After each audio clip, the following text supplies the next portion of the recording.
오늘 말씀은 열왕기상 20장 말씀입니다.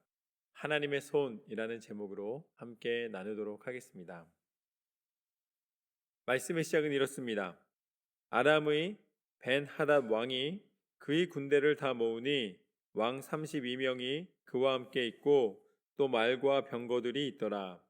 이에 올라가서 사마리아를 에워싸고 그것을 치며 사자들을 성 안에 있는 이스라엘의 아합 왕에게 보내 이르기를 벤하닷이 그에게 이르되 내 은금은 내 것이요 내 아내들과 내 자녀들의 아름다운 자도 내 것이니라 하매 이스라엘의 왕이 대답하여 말하기를 내 주 왕이여 왕의 말씀같이 나와 내 것은 다 왕의 것이니이다 하였더니 사신들이 다시 와서 이르되 벤하닷이 이르노라 내가 이미 내게 사람을 보내어 말하기를 너는 내 은금과 아내들과 자녀들을 내게 넘기라 하였거니와 내일 이맘때에 내가 내 신하들을 내게 보내리니 그들이 내 집과 내 신하들의 집을 수색하여 내 눈이 기뻐하는 것을 그들의 손으로 잡아 가져가리라 한지라.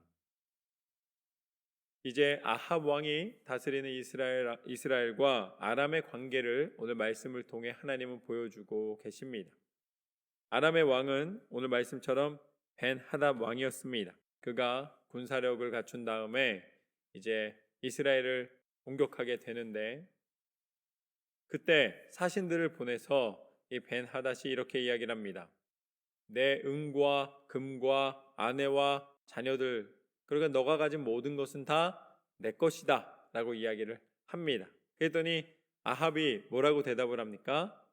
아람의 그 강성함과 강력함을 보고 그들과 싸워봤자 큰 소산이 없다는 것을 계산했기 때문에 말로 이야기합니다. 다 당신 것입니다 라고 화답을 합니다. 그러니까 한번 접고 들어간 거죠. 그랬더니 이제 다시 사신을 보내요. 네가 그렇게 인정을 했으니까 내가 다시 와서 내가 말한 대로 네가 인정한 대로 너의 아내와 그러니까 너의 집과 거기에서 끝나지 않습니다. 너의 신하들의 집까지 다 살펴봐서 수색해서 내 눈에 좋은 것을 가져가겠다라고 이야기를 합니다. 그러니까 말하자면 아람의 속국처럼 아람의 아래에 있는 나라로 너희들은 내 말을 다 들어야 되고 그건 말뿐이 아니라 다 가져가겠다 이야기를 합니다. 맨 처음에 들었을 때에는 그냥 겁주는 것, 그냥 말로 인정해 주는 것으로 끝날 줄 알았습니다. 그런데 정말로 아람 왕이 와서 모든 것을 가져가겠다 그러니까 그때 이제 마음이 급해진 거예요. 난 이게 말로 적당히 끝내게 될 줄 알았는데 지금 그런 상태가 아닙니다. 그러니까 7절부터 9절까지 말씀을 보면 이렇게 나와 있습니다. 이에 이스라엘 왕이 나라의 장로들을 다 불러 이르되 너희는 이 사람이 악을 도모하고 있는 줄을 자세히 알라. 그가 내 아내들과 내 자녀들과 내 은금을 빼앗으려고 사람을 내게 보냈으나 내가 거절하지 못하였노라. 모든 장로와 백성들이 다 왕께 아뢰되 왕은 듣지 말고 허락하지도 마옵소서 한지라. 그러므로 왕이 벤하닷의 사신에게 이르되 너희는 내 주 왕께 말하기를 왕이 처음에 보내 종에게 구하신 것은 내가 다 그대로 하려니와 이것은 내가 할 수 없나이다 하라 하니 사자들이 돌아가서 보고하니라.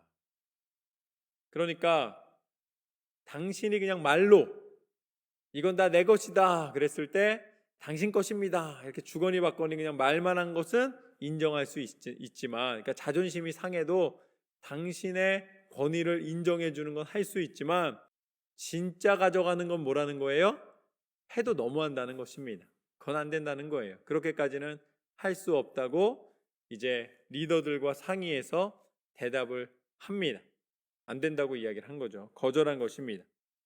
그러니까 10절 말씀부터 보면 그때 벤하닷이 다시 그에게 사람을 보내어 이르되 사마리아의 부스러진 것이 나를 따르는 백성의 무리의 손에 채우기에 족할 것 같으면 신들이 내게 벌 위에 벌을 내림이 마땅하니라 하매 이스라엘 왕이 대답하여 이르되 갑옷 입은 자가 갑옷 벗는 자 같이 자랑하지 못할 것이라 하라 하니라.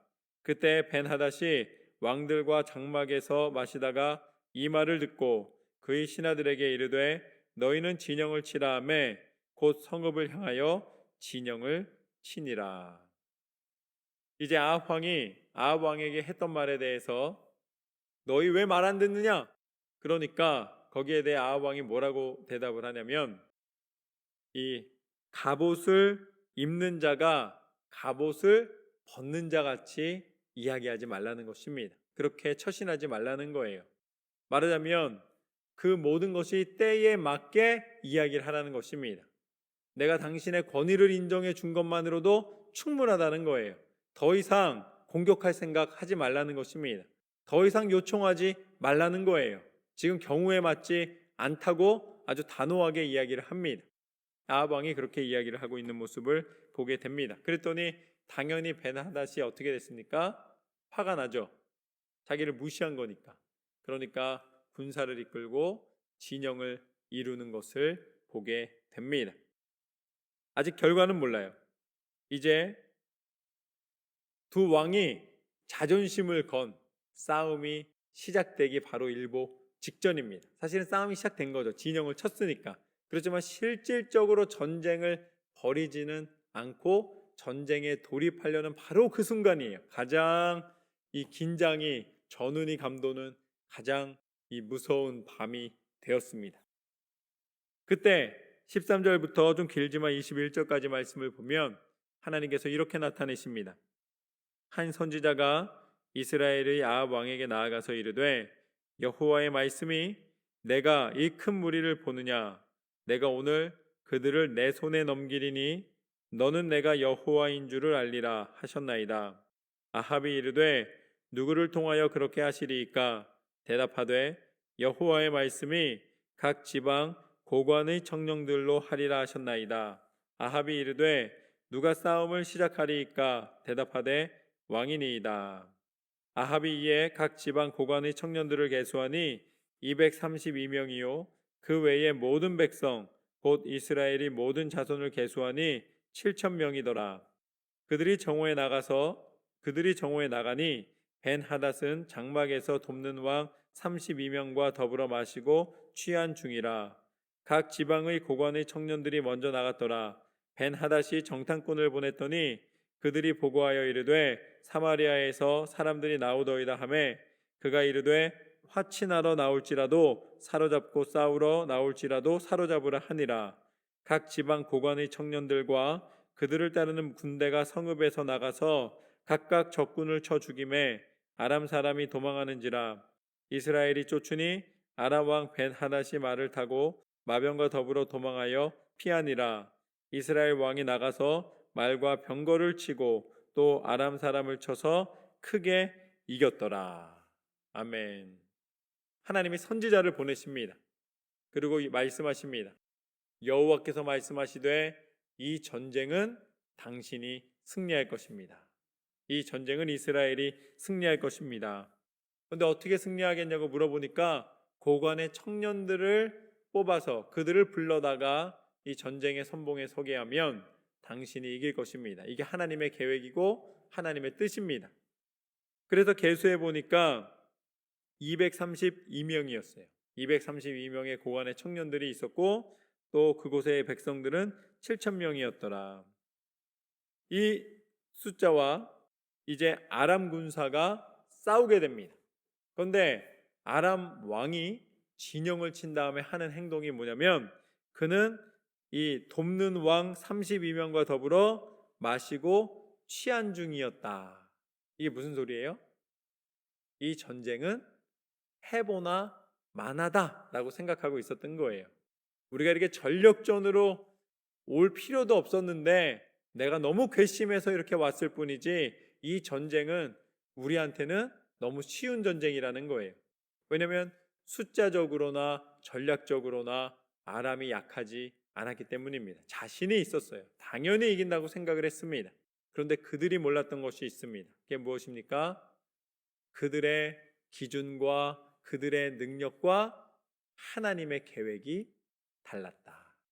하나님의 계획은 이스라엘의 승리였습니다.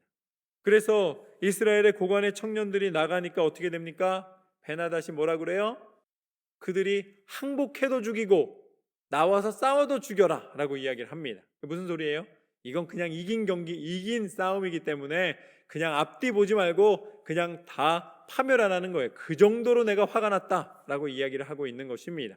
그런데 결과는 어땠습니까? 하나님께서 함께 하셨기 때문에 이스라엘의 군사가 숫자적으로 상황적으로 열세였지만 그 전쟁을 승리케 하신 줄로 믿습니다. 오히려 그렇게 여유로웠던 벤하닷이 도망하는 신분이 되고 말았습니다. 이것이 바로 하나님의 섭리와 계획에 있었습니다. 하나님의 계획 가운데 있는 사람에게는 조건으로 승리하는 것이 아니라 하나님 약속으로 승리하는 줄로 믿습니다. 그게 하나님 말씀의 능력입니다. 그래서 22절부터 25절까지 말씀을 보면 이렇게 나와 있습니다. 그 선지자가 이스라엘 왕에게 나와 이르되 왕은 가서 힘을 기르고 왕께서 행할 일을 알고 준비하소서. 해가 바뀌면 아람 왕이 왕을 치러 오리이다 하니라. 아람 왕의 신하들이 왕께 아뢰되 그들의 신은 산의 신이므로 그들이 우리보다 강하였거니와 우리가 만일 평지에서 그들과 싸우면 반드시 그들보다 강할지라. 또 왕은 이 일을 행하실지니 곧 왕들을 제하여 각각 그곳에서 떠나게 하고 그들 대신에 총독들을 두시고 또 왕의 잃어버린 군대와 같은 군대를 왕을 위하여 보충하고 말은 말대로 병거는 병거대로 보충하고 우리가 평지에서 그들과 싸우면 반드시 그들보다 강하리이다. 왕이 그 말을 듣고 그렇게 하니라. 이제 선지자가 승리한 이스라엘 왕에게 뭐라고 이야기해 주냐면 왕은 여기서 만족하지 마소서. 여기서 승리했다고 멈추지 말고 이제 아람 왕이 계속해서 공격해 올 것이기 때문에 그것을 준비하여 군사력을 기르고 대비하십시오라고 말씀을 전해 줍니다. 그때 아람 왕은 어떻게 하고 있습니까? 아람 왕 역시 그 주변에 있는 그 사람들에게 얘기를 듣는 거예요. 이스라엘이 이긴 이유가 뭐냐? 그들이 분석하는 거죠. 우리가 분명히 군사력이 더 강했는데 그럼에도 불구하고 진 이유가 뭐냐라고 서로 막 아이디어 회의도 하고 뭐 길도 찾고 뭐 전략하는 사람들도 모아서 한번 얘기를 했겠죠. 결론이 뭐예요? 결론이 이스라엘의 신은 산의 신이기 때문에 우리가 산에서 싸우면 진다는 거예요. 그래서 어디서 싸우면 우리가 이긴다는 거예요? 평지에서 싸우면 이길 것이다. 참으로 어리석어도 이렇게 어리석을 수가 있단 말인가. 그들의 착각입니다. 그들의 판단이에요. 여러분, 현상만 보고 자기 마음대로 하나님을 해석하고 있는 이 어리석은 모습을 보게 됩니다. 하나님은 산의 신, 우리는 평지 사람. 그러니까 우리는 평지에서 싸우면 이긴다는 거예요. 왜냐하면 산의 신이 못 내려오니까. 여러분, 이것이 바로 자기 확신, 미신, 우상, 자기 판단, 자기 교만입니다. 내 생각이 옳다 여기기 시작하면 끝이 없어요. 나중엔 어떻게 되는지 아세요? 하나님 없어도 내가 다 할 수 있는 것처럼 생각하게 되는 거예요. 여러분, 그것이 바로 어리석은 결정과 판단입니다. 그래서 26절부터 30절까지 말씀을 보면 이렇게 나와 있습니다. 해가 바뀌니 벤하닷이 아람 사람을 소집하고 아벡으로 올라와서 이스라엘과 싸우려 하매 이스라엘 자손도 소집되어 군량을 받고 마주 나가서 그들 앞에 진영을 치니 이스라엘 자손은 두 무리의 적은 염소 떼와 같고 아람 사람은 그 땅에 가득하였더라.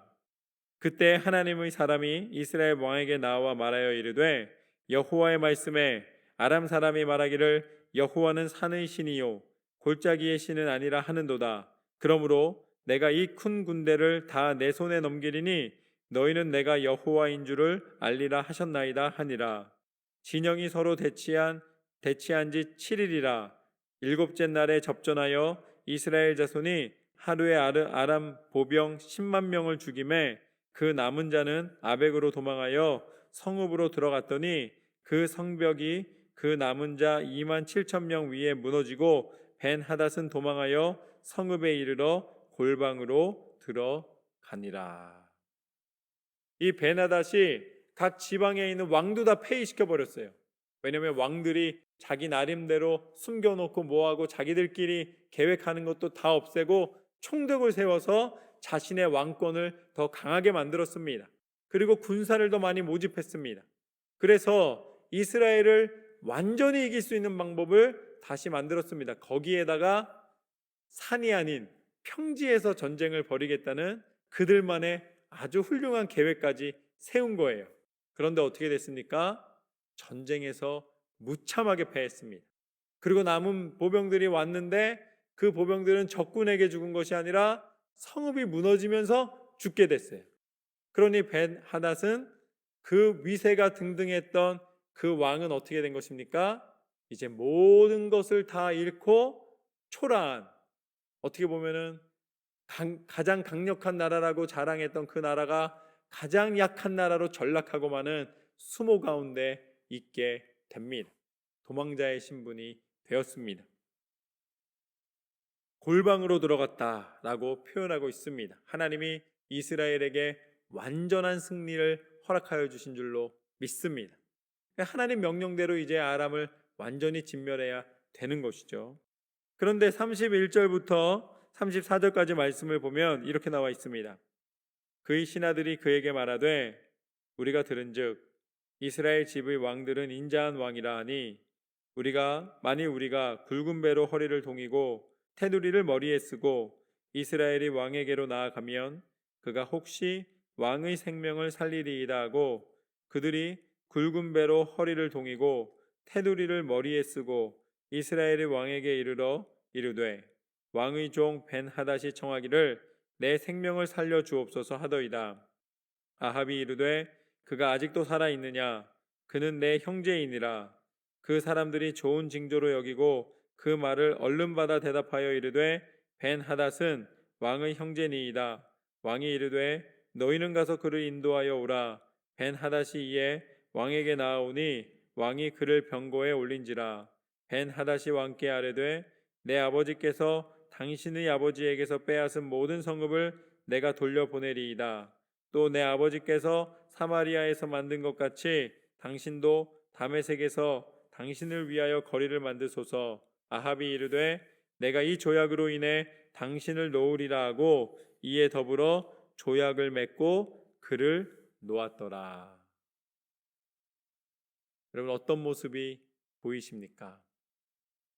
맨 처음에 벤하닷에게 머리를 숙였던 아합 왕이었습니다. 금도 당신 것이고 아내도 당신 것이고 자식도 다 당신 것입니다 라고 말했던, 비굴하지만 목숨 하나 건지겠다고 그렇게 말했던 아합 왕입니다.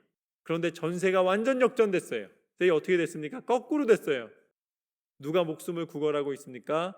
그렇게 위세등등했던 아람 왕이 자기에게 와서 목숨을 구걸하고 있는 것입니다. 그때 아합 왕은 어떤 마음이 생겼습니까? 갑자기 너그러운 왕이 되는 거예요. 당신은 내 형제입니다 라고 말하면서 그를 이제 어떻게 보면 보호해주는 보호자와 같은 마음을 갖게 됩니다. 딱 보기에는 굉장히 인자한 왕처럼 보여요. 딱 보기에는 굉장히 정의로운 모습처럼 보입니다. 그러나 여기에 어리석은 것이 두 가지가 있습니다. 첫 번째는 무엇인가? 첫 번째는 이 모든 것을 이룬 것은 하나님이시거늘 자기가 이룬 것처럼 착각하고 있는 것입니다. 여러분의 인생의 승리는 하나님이 허락하여 주시는 줄로 믿습니다. 조금만 잘 되면 내가 한 것처럼 착각하면 안 되는 거예요.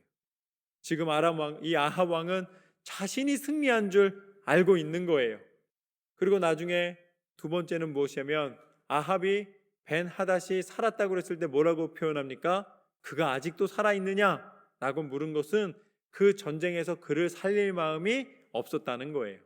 그리고 하나님의 명령대로 그 모든 군사들을 진멸하는 것이 그들의 사명이었습니다. 그런데 어떻게 했다는 것입니까? 그것을 간과했다는 거예요. 하나님의 뜻보다 자신의 기준이 앞섰다는 것입니다. 교만해지면 바로 나오는 행동이 뭐냐면 하나님이 무엇을 원하시는가가 아니라 내가 얼마나 능력이 있는가예요. 내가 무엇을 원하는가입니다. 내게 어떤 혜택이 있는가입니다. 그래서 베나닷이 살아서 자기를 아버지처럼, 자기를 큰 형님처럼 모시면 자기는 어떻게 되는 거예요? 우쭐해질 수가 있는 거죠. 그래도 옛날에 아람을 다스리던 왕이었는데 저가 내게 이렇게 굴복하고 무릎 꿇고 있노라, 이 한마디 자랑할 수 있는 거예요. 여러분, 이것이 이생의 자랑입니다. 이것이 세상의 욕심과 세상의 내 욕망이에요. 하나님이 원하시는 것은 이 땅에서 다른 사람에게 증거하는 내 모습이 아니라 하나님 앞에 진실하게 서 있는 나의 모습인 줄로 믿습니다. 하나님은 내가 하나님 앞에 진실히 서기를 원하시는 거예요. 하나님은 너가 왕이냐 묻지 않습니다. 너가 어떠한 지위와 어떠한 형편에 있느냐를 묻지 않습니다.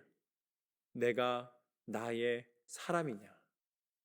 하나님은 우리가 하나님 사람 되기를 원하십니다. 그 하나님을 바라보시기를 주님의 이름으로 축원합니다. 그래서 35절 말씀부터 그에 대해 선지자를 통해 하나님이 말씀해 주십니다. 선지자의 무리 중 한 사람이 여호와의 말씀을 그의 친구에게 이르되 너는 나를 치라 하였더니 그 사람이 치기를 싫어하는지라. 그가 그 사람에게 이르되 내가 여호와의 말씀을 듣지 아니하였으니 내가 나를 떠나갈 때에 사자가 너를 죽이리라. 그 사람이 그의 곁을 떠나가더니 사자가 그를 만나 죽였더라. 그가 또 다른 사람을 만나 이르되 너는 나를 치라 하매 그 사람이 그를 치되 상하도록 친지라. 선지자가 가서 수건으로 자기의 눈을 가리어 변장하고 길가에서 왕을 기다리다가 왕이 지나갈 때에 그가 소리질러 왕을 불러 이르되 종이 전장 가운데에 나갔더니 한 사람이 돌이켜 어떤 사람을 끌고 내게로 와서 말하기를 이 사람을 지키라. 만일 그를 잃어버리면 내 생명으로 그의 생명을 대신하거나 그렇지 아니하면 내가 은 한 달란트를 내어야 하리라 하였거늘 종이 이리저리 이를 볼 동안에 그가 없어졌나이다. 이스라엘 왕이 그에게 이르되 내가 스스로 결정하였으니 그대로 당하여야 하리라. 그가 급히 자기의 눈을 가린 수건을 벗으니 이스라엘 왕이 그는 선지자 중의 한 사람인 줄을 알아본지라. 그가 왕께 아뢰되 여호와의 말씀이 내가 멸하기로 작정한 사람을 내 손으로 놓았은즉 내 목숨은 그의 목숨을 대신하고 내 백성은 그의 백성을 대신하리라 하셨나이다. 이스라엘 왕이 근심하고 답답하여 그의 왕궁으로 돌아가려고 사마리아에 이르니라. 아멘. 하나님이 이제 아합 왕에게 앞으로 되어질 일을 선지자를 통해서 보여주십니다. 선지자를 통해 뭐라고 말씀해 주시냐면 내 스스로가 악한 길을 따랐기 때문에, 내 스스로가 하나님을 저버렸기 때문에 그 스스로 한 결정대로 너에게 임하게 될 것이다. 내가 오히려 너를 살리고 군사력으로 몇 배나 되는 아람을 치게 했는데 내 스스로가 그 아람 왕을 살렸기 때문에 거꾸로 그 생명을 잃을 뻔하였던 아람 왕은 생명을 보존하게 되고 너는 생명을 잃게 될 것이다. 그 말을 들은 아람 왕은 근심하게 됩니다. 다 저지르고 나서야 깨닫게 된 거예요. 다 일이 벌어지고 나서야 그제서야 알게 되었습니다. 여기까지가 바로 오늘의 말씀입니다. 다음 주에 우리가 또 더 그 말씀을 깊이 있게 보겠지만 오늘 이 말씀의 마지막은 무엇인가? 아합의 근심입니다. 아합은 근심할 수밖에 없는 상황에 들어갔어요. 왜 그렇습니까? 하나님이 축복해 주셨건만, 하나님이 길을 열어 주셨건만 그것이 하나님의 축복의 길임을 잊고 자신의 임의의 생각으로 살아갔기 때문입니다. 여러분 기억하십시오. 하나님은 우리를 사랑하시되 가장 선한 길을 이미 허락하여 주시고 인도하여 주시는 분이신 줄로 믿습니다. 하나님께서는 예수 그리스도를 통해 우리 가운데 가장 큰 은혜를 이미 허락하여 주셨습니다. 그것이 바로 예수 그리스도를 통해 우리 가운데 허락하여 주신 구원의 약속입니다. 그 구원의 약속은 그냥 이루신 것이 아니라 하나님이 우리를 사랑하시사 그 십자가에 달려 죽으시는 그 고통과 그 모든 고난을 감당하시면서까지 우리에게 베풀어 주신 은혜인 줄로 믿습니다. 그래서 예수님의 십자가의 능력을 통해 우리는 세상과 비교할 수 없는 하나님의 구원의 능력을 허락받은 사람입니다. 그리고 다시 부활하시사 예수 그리스도의 이름의 권세를 통해 우리가 천국 백성 되는 은혜를 허락해 주셨을 뿐만 아니라 예수님의 이름으로 기도한 모든 것을 응답하시고 그 능력의 손으로 우리를 인도하여 주시는 줄로 믿습니다. 여러분, 세상의 모든 것을 잃어도 예수 그리스도 이름의 권세를 잃어버리면 안 되는 거예요. 그걸 잃어버리면 그 다음부터 어떻게 되는 거예요? 오늘 근심하던 아합의 모습이 펼쳐지게 되는 것입니다. 근심하며 답답해하는 아합의 삶의 모습이 그대로 나타나게 되는 것입니다. 여러분, 예수 그리스도 이름의 권세에 붙잡힌 바 되어 매 순간마다 믿음으로 승리하시기를 주님의 이름으로 축원합니다. 오늘 열왕기상 말씀을 통해 하나님은 분명히 알려주셨습니다. 하나님 뜻대로 순종하며 나아가는 자에게 세상의 어떤 조건으로도 해결되지 않는 문제들을 하나님이 친히 해결하시고 그 길을 열어주시노라. 그 놀라운 은혜와 능력이 여러분의 인생 가운데 펼쳐지시기를 주님의 이름으로 축원합니다.